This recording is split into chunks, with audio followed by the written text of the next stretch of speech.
Hello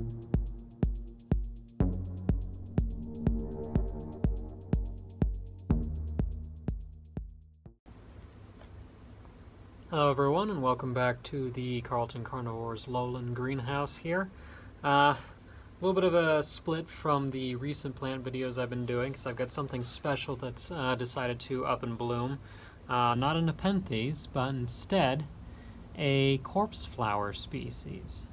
Now, when people say corpse flower or the genus Amorphophallus, usually what pops into people's minds is either Titanum, the giant corpse flower, the ones that get on the news every time a botanical garden has bloomed one. Sadly, mine has gone by the wayside. It's really hard to keep them in just the right conditions. Or you have something like the really common Amorphophallus konjac come to mind.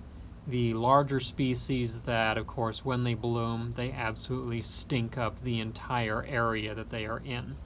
But the genus is actually quite a variable group, and it ranges from those absolute giant plants with huge smelly inflorescences to species like this. This is Amorphophallus ongsakulii, and I hope I'm pronouncing that right. This is one of the smallest species of corpse flower out there. It is a very rare endemic. It's only found in Khammouin province in Laos, kind of central Laos, where naturally it grows in little soil pockets on limestone karst outcroppings in the rainforest. A lot of species actually in the genus grow in similar habitats, little pockets or bunches of soil within otherwise very rocky habitats, and so they're naturally adapted to fairly quick draining small batches of soil. And in the case of this species and quite a few others, they also live within a region that experiences extreme seasonal changes as well. So during the wet season, which is when these guys are growing, they sprout up in very moist soil in that little pocket. They get rain almost every day. They gather what nutrients they can, they flower, and then when the dry season comes, those little pockets dry out really quickly, and they dry out completely, leaving these guys with no water to use, and so they die back into tiny little it's kind of a cross between a tuber and a corm for these guys. Those definitions kind of overlap in a lot of plant species, though, so whatever you want to call them. It's a storage organ underground, very starchy, fleshy, that allows them to survive through the dry season and have enough energy to sprout up their new leaves and flowers in the next year. This is a very sought-after species, not only because it's rare, it's only found in one or two localities in the province where it's known, but also because, well, it's just kind of cool looking, very tiny little species, as you see here. This is as big as it gets, as is evidenced by its flowering here, and they don't bloom until they're mature. A lot of species are not usually given true common names, but this one is sometimes referred to as the fern leaf corpse flower, or voodoo lily, because a lot of other small species, they tend to actually reduce the number of leaflets that the leaf produces. Again, this is a singular leaf here. You have the petiole growing up to about 6 inches tall, and then the leaf, the lamina, splits out to produce multiple little leaflets here. Most small species only produce a small handful of leaflets, but this one retains the appearance of larger species with all of those separated leaflets, and so it kind of gives this really cool climate, ferny looking appearance to the species. So it's very cool, very different from a lot of other miniatures. And these guys also propagate pretty easily. As you can see, there are several in this pot. I started out with one tiny tuber. So as they grow, they gather energy from the sun and nutrients from the soil, their tubers will actually split off and form tiny little offshoots. The tubers for these species are only like pea size, maybe a little bit bigger. And of course, when they split off, sometimes they can start out even smaller. It's truly a minuscule plant.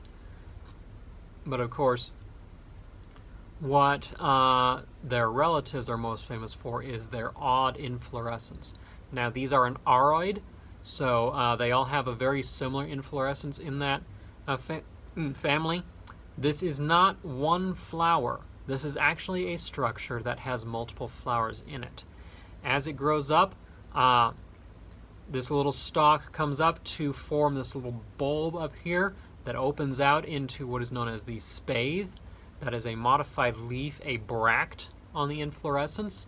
In this species, it's very pale, cream to greenish with distinctive veins running through it. And then inside is the spadix, which is the official flowering structure. The top of that structure is this fleshy little stalk that sticks out, and that produces scent-producing chemicals that go out into the air and attract pollinators. I can't pick up a smell on this species, and that goes for most of the more miniature species. So these guys, when they bloom, they are not going to stink up your house like some of their bigger relatives will.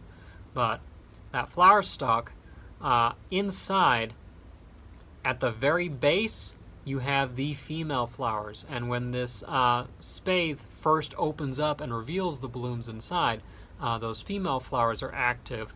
They are receptive, waiting for pollen to be brought from another plant by their pollinators and deposited inside there. And those are right at the base inside that kind of reddish colored area, right at the bottom of the bloom.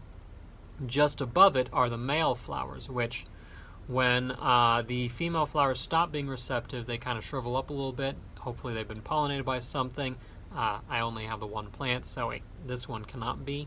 But the male flowers then open up and release their pollen for a new pollinator to come by, grab that pollen, and visit another flower that has its new female blooms opening up. And then once that's done, this will start to shrivel up the tip of the spadix, and the spathe start to kind of die back. And if the female flowers were pollinated, they will swell up into these little tiny berry-like drupes on the stem. And when those ripen, they change colors, and then the flesh kind of rots off and allows the seeds to fall out and start sprouting elsewhere. Now, this is actually a moderately easy species to grow, particularly because it's so small. You can fit it in a really tiny space. As you can see, it's in this pot, and mine has been in this pot actually for several seasons. It probably needs a bit of a soil change at some point here, but it's still going strong, so I'm not too concerned as long as it's getting fertilizer added. Most corpse flowers in general, they want a pretty loose, pretty well-draining soil, otherwise you get rot problems. For the bigger tropical species that like it always to be moist, they're even harder to deal with because even when they're dormant, they need just the right amount of moisture to not desiccate, but not too much to where they rot, which is a struggle that I am still working on trying to figure out. The species that go completely dormant and experience dry seasons, though, like these guys, are much easier because in the wet season, you have this nice, loose, well-draining, rich soil, and you keep them moist while they're growing. As soon as they die back, you stop watering and just leave them be. And then in the dry season, that's it. You wait until new growth starts to pop up before you start really giving water, and that's fairly straightforward. These guys need fairly warm temperatures. Humidity doesn't really matter. They can be adapted to just about any humidity level you need or you might have, but they do need warm temperatures, preferably above 65 degrees Fahrenheit. Into the 70s, 80s is really good for them. And most species are fairly tolerant of moderate light levels. Now, household lighting on average is a little bit low for them, so stuck under a grow light, if that's all you have otherwise, is best. They will take like the dappled sunshine through a canopy of leaves or underneath a fairly strong grow light. They can also tolerate that as well.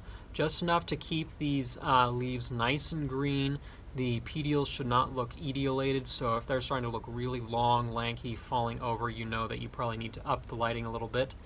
And then fertilizing with some regularity, whether that is a liquid fertilizer that you're giving them every couple of weeks, that's fairly high in nitrogen and actually phosphorus, because they use that to build their tubers as well, or using a time release pellet, which I often use.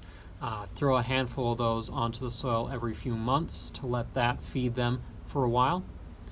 They are fairly heavy feeders compared to a lot of plants, because again, they're trying to grow that tuber underground to withstand the next dry season. So it's important that they are fed well enough.